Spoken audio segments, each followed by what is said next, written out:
Welcome, Aisling Fitzgibbon, to the Wholesome and Wild podcast. I'm so happy to meet you and greet you and congratulate you on the launch of your book, From Fear to Trust, which is a momentous story. And I look forward for you to tell us a few tips and techniques that you might have picked up along the way and that you're willing to share, and hopefully hear some more about the work that you're doing and offering to support people. I know you from the health school that you run, Aisling's Health School, and I thank you so much for everything that you gave me. You wouldn't believe how unable I was to look after myself with regard to food and actually knowing about my body, and you really helped me over some really important years for me to get back on track. And you did it for me, and I know you do it for a lot of people. And now with the book, that you can do a lot more for a lot more people. And the Instagram account that you have, Aisling Fitzgibbon, would be a first go-to for people if they want to keep in touch. Yeah, absolutely. I hang out there the most in terms of social media, and I share a lot about my journey. And yeah, really to understand how important our health is, I think is something that is my biggest message and medicine for the world, because I think our energy in our physical body is the foundation for everything. Like everything is created from the physical. And yeah, to remind people and to make it nourishing and enjoyable, because I think people associate, healthy eating as something that's hard to do or inaccessible, similar to how you were describing your own experience. Like, how do I actually, where do I begin and how do I start? Where do I apply it? And what are the things? Because there's so much information out there that is confusing and can just feel hard to do.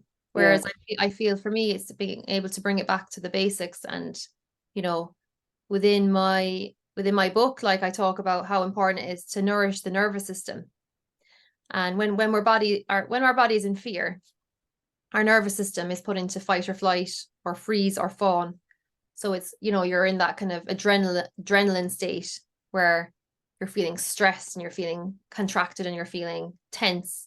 And really looking at how nutrition plays a massive role in being able to shift your state back into rest and digest, which is when your body feels at ease, you feel grounded, you feel present, you just feel right. Everything feels good and well, and you feel like you're meant to feel. And so nutrition plays a huge role in that, because the nervous system is electrical, and the foods that we're eating really play a massive role in nourishing that. So what our nervous system needs is mineral salts. And mineral salts are found in things like celery, cucumber, leafy greens, coconut water, the citrus fruits. And when we're putting those mineral salts, that will feed the adrenals and the nervous system. And that strengthens the nervous system. It strengthens the adrenals, it strengthens the brain, the neurons, the neurotransmitters. And then everything is flowing and everything is firing in the right direction. And that's when you're able to be in a state of trust. And that connection can come through you, because your physical body is, well and energized, and is able to receive the guidance from your own inner self, that intuition that's always speaking to you. But when we're in that hyper adrenalized state, which is a lot of society, when we're encouraged to drink caffeine and we're encouraged to fast and go for hours without eating, all of that is causing massive amounts of adrenaline to be running through us. And when we're in that state, we can't hear our intuition as well. It's like the messages are not able to download, and we're kind of out of our body. We're not rooted. So for me, this is like such an important message to get out to the world, because we're at a time when, it's like a pressure cooker out there, isn't it? It's like, it's so challenging, not only in our own personal lives, there's this sense of pressure, but also in the external world. There's so many different aspects that have been going on. And especially with, the COVID time. And I think just from coming out of that, there's just so much stress in people's lives and in their bodies. We have to consciously shift out of. And I actually realize now, from my experiences with you in the nutrition advice that you were giving me, that I didn't know that I was a nervous wreck, or I was actually stressed, or that my body was in a state of fear. Like, I would never have associated my life with fear. But the difference is actually, and I do like poetry, clear, the clarity that comes from the one day of eating some of the foods that you would advise us, like the celery juice in particular, and eating the leafy greens. My brain changed very quickly, and it is nourishing. So it is only then that you can actually feel what true trust is. Because, and I think the worst part is something that's dawning on me as you're speaking about your intuition. The hardest part is admitting that you're not even listening to your own wise inner voice when you're rushing around and you're trying your best. Obviously, it's not like a guilt trip. I really have worked hard to give up guilt, and I think I've succeeded. But the whole thing is that when you do start to look after self-care or to change, basically change is one of the themes in your book. And when you change things, you realize that you're changing it for the better, but in actual fact, what you were living was a really hard life before that. And what's nice is that if you do take steps, you decide to take steps without having a crisis, because I know you've had a few crises that have helped sort of form the book, so that you can sort of refer to the different crises and the different states that fear comes in, and then arriving at trust. So what I would love dearly for everybody that I love and everyone now is that we don't have to learn through crises anymore, that we can choose to take steps that are loving towards yourself and allowing for trust and things like that. Absolutely. And I think change can come through gracefully. And I think especially with so many of us, I would say that I am a pioneer in many ways. And I feel I've forged a path that has been quite challenging. And I feel the only way I was brought onto it was because of a health crisis. My own health broke down when I was 19, and it progressively got worse because I was taking medication to suppress the symptoms. And then I got to the point where like my physical body was literally screaming at me, kind of going, you can't ignore me anymore. Like, I am important. I'm as important to you as your career. Because at the time I was prioritizing, university and studying and, pushing my body, and really just ignoring it, ignoring the symptoms, ignoring the signals that my body was giving to me. My body was telling me, you're out of alignment. You're out of alignment. You're off course. You're off course. And not only was I off course, but society is off course. And I happen to be a person who had the courage to actually go, do you know what? I'm not going to just take medication to suppress my symptoms. Because I knew, like, the calling to reclaim my health was so strong. It overrode all those like doubts and fears that we have, because when we step away from what is the kind of status quo, it takes a huge amount of stepping into the unknown, trusting in the unknown, and actually moving through the fears that come through moving into the unknown when you are being called to be initiated. And it's a real calling. It's a real calling. Really, like, you strike me as someone who has such a strong warrior, like, I am doing this. And you also are someone who has so much love. There's like three main relationships that you mention in the story, in the book, from fear to trust, and it's with your mother right from the start. You have a beautiful poem at the beginning of the book, and just a beautiful poem that Martha wrote, and I would have loved to have met her, but I am through you. And then your love with your beloved partner Richie Ross, and his care and his love for you comes through. I love when you tell the story about when you first met. And then of course your baby, your child, little Rian, which he really is royalty. And I hope he has the funnest childhood with you and Richie and all the friends who gather to be the new family for him. And yeah, so like I think once you delve into and allow yourself to feel trust, it opens the door to love.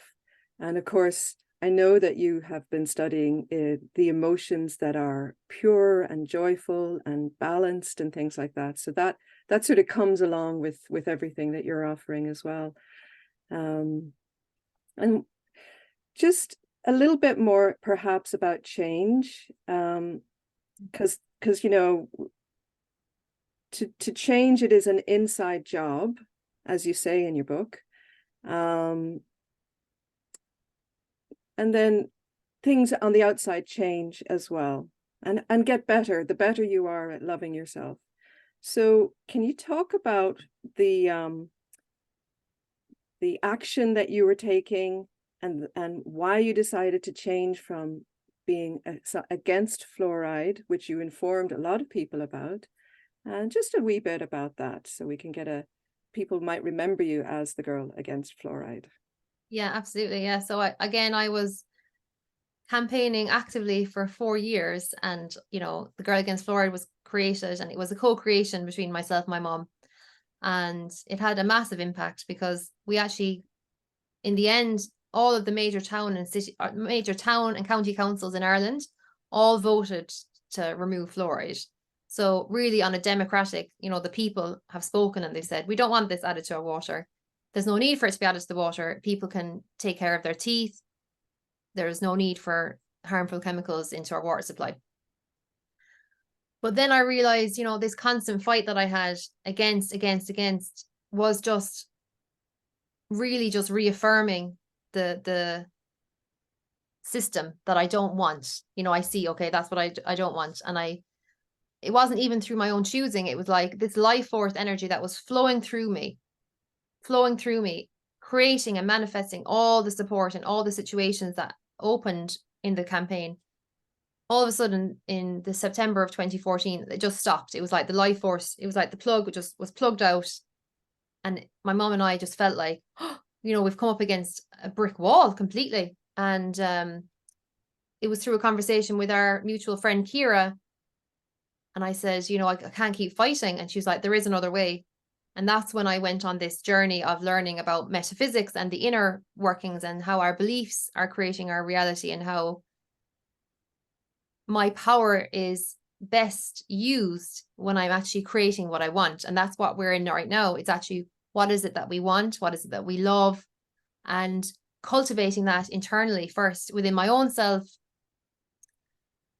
losing the opposition, you know, as in like putting down the sword, no longer fighting against my reality, no longer fighting against myself and the circumstances that I'm living in, and actually realizing that where I am is exactly where I'm meant to be, and loving that, and actually bringing myself back into a state of wholeness so that I can create my life from that place, and then expressing from that place, expressing right. What is it that I actually want.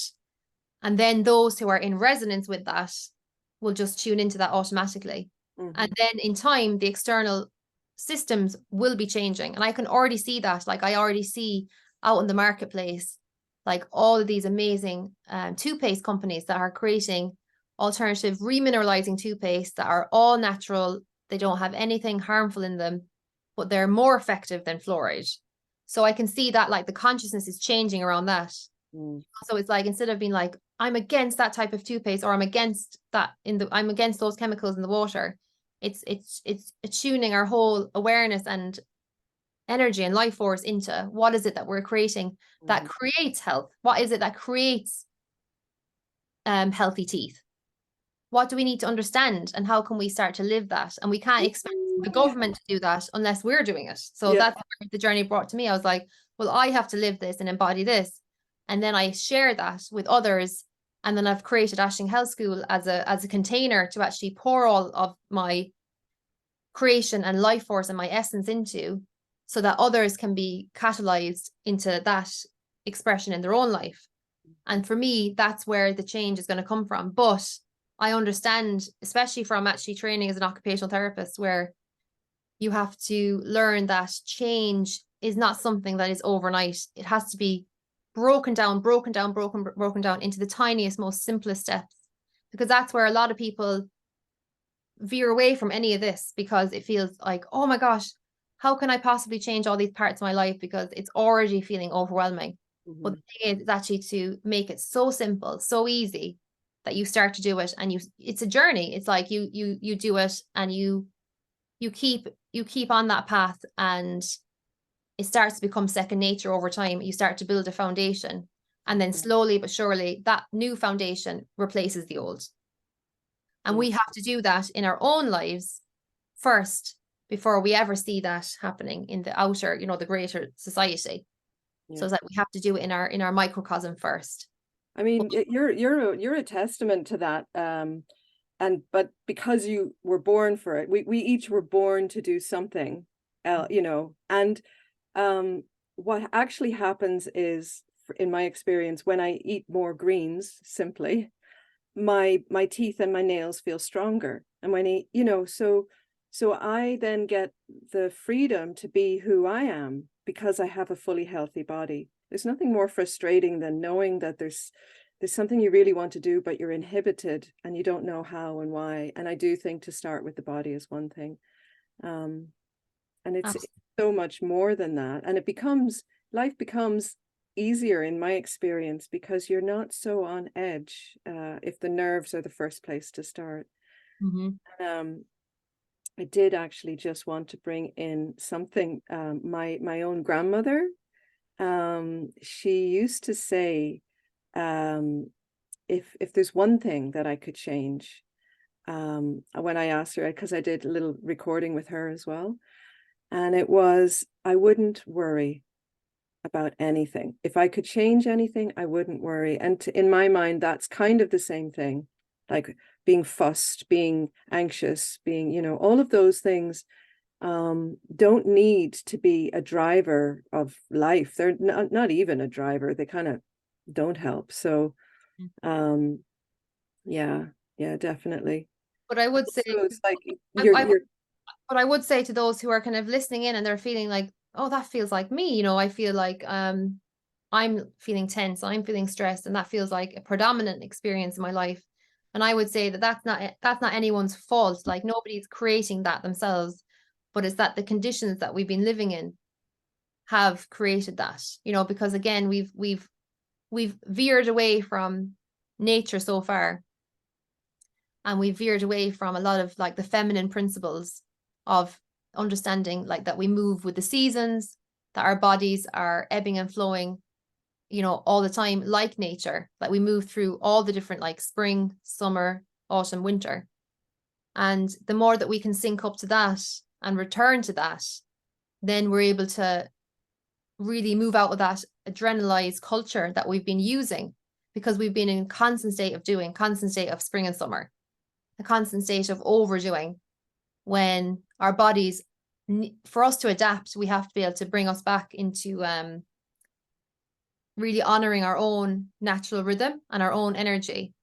And for me, the nutrition that I'm talking about is so important for this time, because it's going to help us to adapt out of the old paradigm and back into really returning to what's real, taking care of the body, bringing it back into a state of wholeness, and understanding that the body is a vehicle.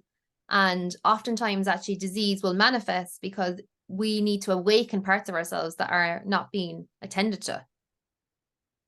So again, it's like moving away from this, like, I have a symptom, I need to get rid of it, instead of going, oh, I have a symptom, what is this showing me? And being curious with it. And again, moving away from that mode of like opposition to the body. In actual fact, the body is our best friend. We were born into this body, we were conceived into this body, and we will journey with this body through our whole life. Oh, I mean, it's funny because as you're speaking, I'm getting flashbacks of my first sort of nature connection as an adult was with the Glen of the Downs, which was people saying, no, you can't cut the trees to build a road. And it's almost like And then when it finished, when the 3-year campaign finished, everyone almost from the Glen went to the countryside to plant vegetables and start families, like if you can't communicate it to the powers that be, as they say, you become the power that does. Take it into your own hands. And basically all of those little seeds have been planted around, and I do actually have great hope and see potential for this island in particular where we live. I'm living up at the top of Ireland, you're at the bottom of Ireland, and I think once you have a child and children in your life, it changes gear as well, so that you really do focus on the potential that's there rather than the problems. So that's kind of part of the whole ethos, I think, of the From Fear to Trust. Yeah. So yeah, well, since I last met you on the podcast, you've had this beautiful boy in your life as well. So, and then you've birthed a book on top of that. So I'll show you. I admire you, I have a Aisling. copy of it here. So this is the From Fear to Trust. oh, Beautiful. this How is trust unlocks your power to create your calling. Well done. and then I call the just the description of the book is Moving from Fear to Trust is a memoir and a roadmap for facing your biggest fears of the unknown and discovering trust in living your highest vision. And I think that's kind of what summarizes the journey that I've taken. And I think it's going to be such an important message and catalyst for so many that are out there that are also being called. But the fear of stepping away from what you know is what can keep you stuck and keep you kind of going, oh, I know that I'm called to something, but actually the fear is too big. But it's like in birth, you have to, the initiation is you move through the fear, and then you realize that fear, it was nothing, that you're actually able to come out the other side of it. Yeah. So it's like, I want to call people through, like, yes, there's fears. Yes, there's this unknown, but the calling has to be like trust in that, trust in the unseen, and know that you're being supported. Know that if you have that calling, that the support is there, but the mind, can't see the whole thing, so it can get really paralyzed, because it can feel too big. And that's where, like what you're saying there about bringing it back to what is, how do I create change? And with this, it's not like a big thing that you do in a day. It's really small gradual steps. You're building it. Yeah. And then it's like, eventually, like I look back in my life, say 13 years ago when I first started out, I was coming off medication and I didn't know if that was possible. I didn't know what I was doing in terms of my career, because I was just like in this kind of limbo land. I had a first class honors in occupational therapy, and I was kind of just going like, what am I doing? But I knew that my health had to be prioritized. So I just focused on that. That was like my full-time focus. And then as my energy started to return, I had this vision of, I have to assist other people in this process. I have to assist other people in this journey. But I didn't know how. I didn't know where to begin, because I was just like, I'm still figuring it out myself. So then I went back and I trained as a nutritionist. Again, it was like that calling was like, this was just such a strong calling. And I think everyone has that, but it's about being able to come back into your body and actually hear that intuition, hear that voice. And then the trust comes when you build experience. And when you actually go through it and you go, right, I'm going to try this out. And then when you see the outcomes happening, that's when the trust starts to build, and that self-belief and that self-trust starts to build. And I think when you have that, then you have a foundation to grow from. Whereas I think if you're staying with the fears and you're just letting the fears dictate your actions, you're always staying in that state of fear, even though you might not necessarily feel fearful. You're letting fear dictate your life choices and your actions. Because if I sat back, say 13 years ago, it's like, okay, if you trusted everything that was going to work out, Aisling, what would you do? And I'd say, well, I'm going to follow this path because I know that it's what's most true to me. And is it working? Well, I can see that it's all coming together, but obviously it's taken a while for it to happen because Well, I've been yeah, you've had a child in the meantime. Yeah, That really changed. That's one of the biggest changes, yeah. you know. No, I just feel like I do see that I'm actually feeling it, that love comes with trust. Hmm. And it's neither one before the other, but it's a bonus that you care, loving yourself. I mean, it's not, it's maybe our generation that's able to say self-care and self-love is so important, but you really just have to do it in the smallest ways, really small ways for change. To make change, you do something new every day. And then you realize that life isn't just a repetition of the old. It's exciting. And being outdoors, of course, Wholesome and Wild is the name of the podcast that we're on. So it's like knowing that that's available and just living into it is what I'm attempting to do myself. And it's like the support is everywhere, but you do have to go easy on yourself, even though you're doing something difficult, perhaps something new that you've never done. Yeah, exactly. And I And think that's what trust is. that's where the trust is. But also I think you have to realize that it's about the little things that you do every day that build up to your whole life. You know, it's like I think people find change or the unknown, the idea of the unknown to be so daunting. But it's just new potential. Yeah. And so it's like it's really, it's activating that part of you, which is the adventurer that's like Rian, like a child for life. Oh my gosh, like today is a new day. Like what can I experience and how can I just be curious and have fun and play with that? And I think when we bring that essence to ourselves as adults, it's so important. But I think you have to know that the current paradigm is not set up to support that. So you actually have to be very consciously cultivating this as your lived experience. Your daily practice has to be consciously created, because I think, we have like media, we have world events happening, we have, stuff that's happening on a local level. There's all these different things that can be pulling us out. So we have to be consciously attuning ourselves to what it is that we are cultivating in our life, and actually trusting in yourself that you actually deserve that. Because I think sometimes you kind of think, because I remember initially when I first started out, the idea of self-care, it was like, am I just being selfish or indulgent? That was where my mind was at, because I felt like I wasn't being productive in society. Like, how is this valuable Well, if I'm let not? me tell you, you were supporting me because you were sharing things online that I exercise techniques and all these things that I never heard of. And now I'm practicing them myself. And so I can affirm there was a good reason for you to do those things. Yeah. Yeah. But And actually, like, even just to mention as well that I've been doing creating new puppet stories for children, which come to think of it is something yourself and Martha talked about. But I think it is important that we create our own culture, and it's so much fun.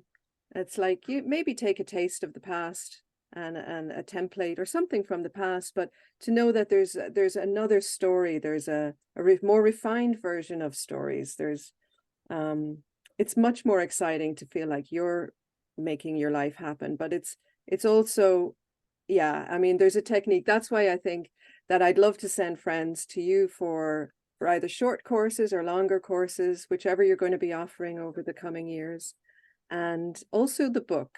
So maybe we'll start to wrap up, and just let me know where the book can be got and anything else that you would like to say, Aisling. Yeah, so the book is available right now. It's on my website, which is ashlingfitzgibbon.com.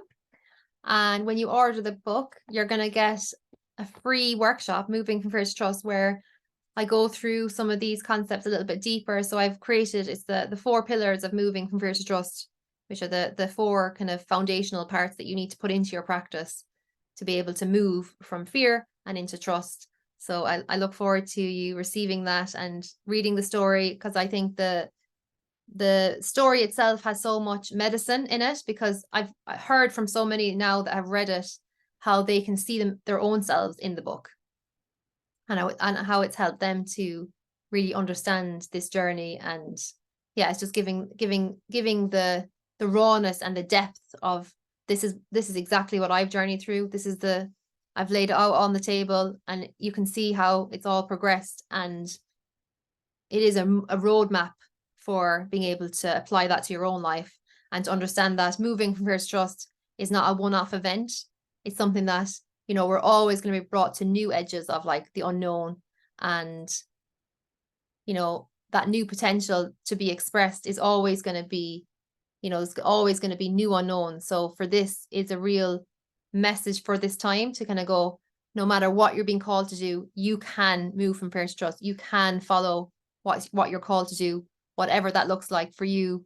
And you're able to do so from a place of empowerment and energy and vitality. Sláinte to that. Thank you, Aisling Fitzgibbon. You're a treasure.